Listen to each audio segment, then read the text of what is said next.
Welcome to One-on-One. I'm Rick Kaplan. My guest today is Michael Sahn of Sahn Ward and Coschignano. Excellent. I think it was kind of close on the last name. You were great. So, Great. Michael, tell me a little bit about the Sahn Ward Coschignano. I'm glad and to. what the firm is about. I will. I really appreciate this opportunity, Rick, and thank you very much for allowing me this time. We're a full-service law firm. We're located in Uniondale at the Omni Building. The firm's been in existence for 20 years, and I'm proud to say that I started the firm back then with my partner, John Ward. At the time, it was first just myself, and then John joined me. We now have 25 lawyers altogether, plus staff. And we have an office in Hauppauge, just north of the LIE. And we also have a shared office space in New York City. So we're very much interested and involved to cover the New York metropolitan area with our work. And frankly, we're looking to expand, hopefully in the near future, into Westchester because we have a diverse group of attorneys and we cover all the practice areas. At first, we were primarily focused on land use and zoning and real estate, but we have an excellent litigation department. We have a corporate law partner who joined us about 2 years ago. We have trust and estates and all the practice areas that a large firm would have. And soon we're going to be proud to introduce an additional lawyer who will join us, who will be very well concentrated and experienced in bankruptcy, insolvency, and creditors' rights, which is a very large practice area. Well, it might even start growing. Because I think for some, unfortunately, it unfortunately. will. But if you notice, a lot of the large companies like J. Crew, for instance, are utilizing the bankruptcy court and the bankruptcy laws to reorganize themselves. So there's nothing negative about it. In fact, it's a great business strategy to deal with difficult economic circumstances, and it relates very well to the overall litigation practice and to real estate as well. So we're looking forward to that, and we're proud of the lawyers that we have. I also want to mention that we have one of the premier environmental law attorneys in New York State, in Miriam Villani, and she's very much involved on the New York State level with the New York State Bar Association. So we're confident that we cover all the practice areas. So you have everything covered. You have three offices? We have 3 offices now. Okay, and 20-something attorneys.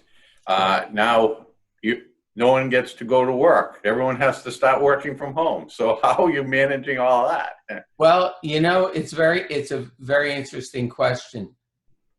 We had the foresight, frankly, at the beginning of March to realize that we were heading toward a healthcare crisis. We had always had the ability to work from home remotely. All the lawyers could log in, so to speak, to the system. But we expanded that ability at the beginning of March to all the legal assistants, the paralegals, and the staff, because we anticipated that everyone would have to work remotely.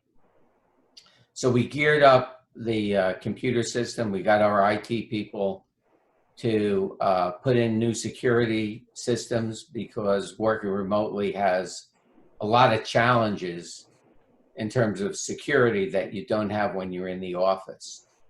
And we practiced, we got everybody on board, and it's actually worked quite seamlessly. The only difficulty is when everybody is alone, so to speak, in their own venue, it's increased the amount of email traffic among us exponentially. So I feel like I'm answering emails from everybody all day long.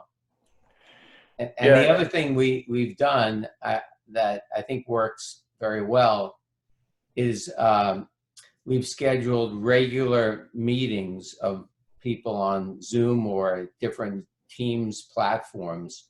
So we all see each other face to face and engage with each other several times a week. yeah, it's amazing how everyone had a short amount of time to adapt to all the new technology, but everyone seems to have picked it up. Everyone is like so amazed by how well it's been working. It really, everybody has embraced it. To me, of course, nothing's going to ever take the place of face-to-face and having the ability to engage directly with someone. But given the nature of the world, I think this is here to stay. I think it'll be perfected. And I think that more and more people are going to use this technology as a way to communicate and conduct business. Well, all I've been saying is that if this happened 10, 15 years ago, things would have been a lot worse than they are right now without any of this technology. You're absolutely correct. Now, we remember very clearly after Hurricane Sandy, when the firm had to deal with the fact that much of business was shut down and it was difficult to communicate with people. So we learned a lot from that experience, and we put in a lot of our present computer framework that we're able to use back then, and we've expanded on it over the years. So we didn't have to start fresh, so to speak. But it's come full circle, and it's going to grow bigger and bigger. Well, it's unfortunate that you had that dry run back in Yes. during Sandy, but you know, it's also been helpful. Out of every bad thing, something good comes. So, you know. Well, I think that's very true, and frankly, that's been our outlook. I mean, that's my personal outlook and the firm's outlook. First of all, the healthcare crisis is absolutely terrible for everybody. I mean, our firm has been very engaged with many of the healthcare providers and health systems. We've been honored to represent them, and many of the people in the firm have spouses, partners, family members, children who are on the front lines. They're actually nurses in the hospital, doctors, EMTs. Some of us have police officers, firefighters who are battling this every day, and our hearts go out to the people who've been affected and everybody who's working to keep us safe, and we appreciate that. At the same time, we think this is going to be a great opportunity for all of us to actually maybe recraft what we were doing and look at ways to do things better and have a better life for ourselves and frankly for our families and our children. Well, it definitely has given everyone some time to reevaluate things as well as reorganize things going forward. Going forward now, New York, when do they plan on opening up the state again? We've been anticipating that for our region, it will be at the beginning of June. I think we're getting very close. Obviously, New York City took the brunt of the pandemic, but Nassau and Suffolk have been really hit very, very hard. So we're expecting that in the beginning of June, we'll meet the metrics that the governor has laid out, be able to get back to the office safely. We have a plan to get back that we will use staggered groups coming in at different times and different days initially. Some people will be in Suffolk, some people will work from home. and that way re-engage everybody physically, so to speak, present in the office. Yeah. So what sectors of the economy do you think will start leading the way to getting us back to normal? Oh, I shouldn't say normal. Well, Back to the new normal. you're right. It's going to be a new normal, and hopefully, if we do this right, we'll rethink a lot of what we were doing and come out in a better place. That's an opportunity that we have. I do think that housing is going to lead the way. I mean, before the pandemic, there was a tremendous amount of discussion in the public about transit-oriented development, the need for workforce housing, the need to retain people on Long Island for the sophisticated jobs that we have in all the different industries that we have. Personally, I think if we can maximize new housing opportunities, that will spur to regrowth in real estate and commerce and the corporate world. I think that actually will jumpstart our economy. You know, I think about all the people that are in the Manhattan area, you know, in the city itself, and you know, being quarantined and being used to that hustle and bustle at the city office. I'm thinking maybe some of those people are going to relook at that and say, you know what, I think I might want to get out of the city. Right. You know, I don't want to be stuck here if something else ever happens. I think you're exactly correct. I was sort of joking with one of our partners who lives in the city on a conference call with him earlier. He'll be the last person living in the city because people are moving out. I mean, I do think we're really going to accelerate a trend that was in process. After 9/11, I remember there was a lot of this discussion about diversifying where people lived and where offices were located. And then it sort of went back into the city. I do think, on the other hand, this time it will be different and there'll be a permanent relocation.